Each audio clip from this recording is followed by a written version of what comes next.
தீபாவளியையொட்டி சொந்த ஊருக்கு படையெடுக்கும் மக்களால் செங்கல்பட்டு மாவட்டம் பரனூர் சுங்கச்சாவடியில் போக்குவரத்து நெரிசல் ஏற்பட்டுள்ளது. கூடுதல் விவரங்களோடு இணைகிறார் செய்தியாளர் நவீன். நவீன், வணக்கம். கள தகவல்களை சொல்லுங்க.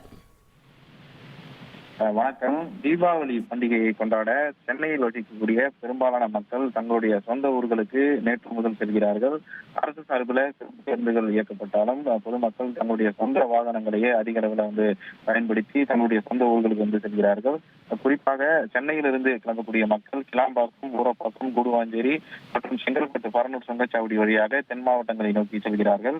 இதன் காரணமாக நேற்று முதலே பல்வேறு இடங்களில் போக்குவரத்து நெரிசல் என்பது நீடித்து வருகிறது. நள்ளிரவு நேரத்திலும் இந்த ஜிஎஸ்டி சாலையில போக்குவரத்து நெரிசல் என்பது ஏற்பட்டிருந்தது.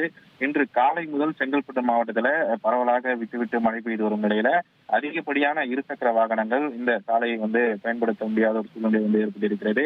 ஆனால் கார்களின் வரத்து என்பது குறைந்த பாடில்லை. தொடர்ந்து சென்னையிலிருந்து ஏராளமான கார்கள் மூலமாக பொதுமக்கள் தங்களுடைய சொந்த ஊர்களுக்கு செல்கிறார்கள். இதன் காரணமாக செங்கல்பட்டு அடுத்த பரனூர் சுங்கச்சாவடி, அதே போல சென்னை திருச்சி தேசிய நெடுஞ்சாலையில புலிப்பாக்கம், பழவேலி, மாமண்டூர் பாலாற்று பாலம் உள்ளிட்ட பல்வேறு இடங்கள்ல போக்குவரத்து நெரிசல் என்பது ஏற்பட்டிருக்கிறது. இதனை கட்டுப்படுத்தும் பணியில போலீசார் தீவிரமாக ஈடுபட்டு வரக்கூடிய சூழ்நிலை தொடர்ந்து வாகனங்களின் வருகை என்பது அதிகரித்து காணப்படுகிறது. அதாவது தீபாவளிக்கு மறுநாளான செவ்வாய்க்கிழமையும் அரசு சார்பில் விடுமுறை அளிக்கப்பட்டிருக்கக்கூடிய சூழ்நிலையில இன்று ஏராளமான பொதுமக்கள் தங்களுடைய சொந்த ஊர்களுக்கு சென்று தீபாவளி பண்டிகையை கொண்டாட தற்போது சென்று கொண்டிருக்கிறார்கள். இதன் காரணமாக சென்னை திருச்சி தேசிய நெடுஞ்சாலையில பல்வேறு இடங்கள்ல போக்குவரத்து நெரிசல் என்பது ஏற்பட்டிருக்கிறது. தகவல்களுக்கு நன்றி நவீன்.